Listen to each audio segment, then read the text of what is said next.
gaga zahay ka ino koa moa raha ire lany tohanany président Andry Rajoely no avy amin'ny président Andry Rajoely no nifidianana azy zahay Toliara vehivavy ny Toliara na mapary ireo aza reo député ireo no avy aminy fa raha tsy io zahay tsy nifidy azy mihitsy ka manino koa mbo tsy ampy ve zay nataony Andry président Andry Rajoely azy ka mbo hanangana toko vaovao hafa SVM zao re tena gaga mihitsy zahay tena malahelo de malahelo zahay fa tsy nampoizy zay zavatra miseho zao anazy nametraka azy teo amin'ny fitondrana ny vahoaka maro nisa inona ndray mbola mahatonga azy manangana toko vaovao ndray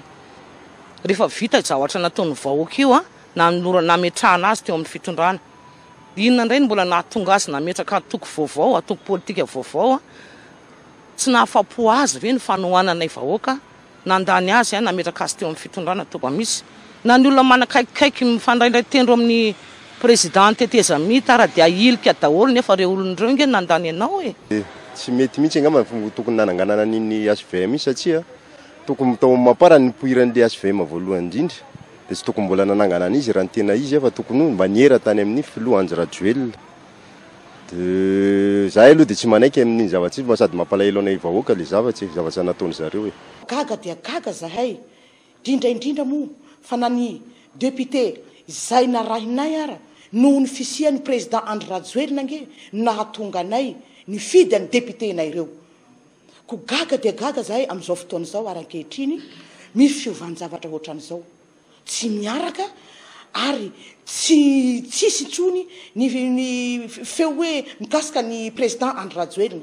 malahelo de malahelo zahay vahoaka malagasy indrindra fa zahay mifaritra tsy mandrefany ity ampany tsy fantatra zany hoe inona ny tena antony nananganana ny atoko SVM satria maparana n'olotra azy ohatrany hafahafa ihany izy verevitra zay vahoaka hoe aiza zany ny tena tokony hoe atoko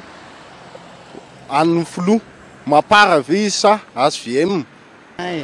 mety anilikilika iny aloha izy raha ohatra fahafantarako anazy mety anterera izy zany raha ohatra ka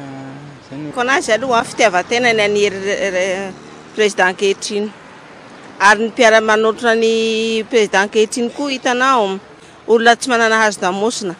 fa naninona izy ny teo dia avy eo i Andry Rajoely no nanohana ny hery dia rehefa tafita zany izy dia arina zany i Andry Rajoely tsy mety mihitsy amiko aloha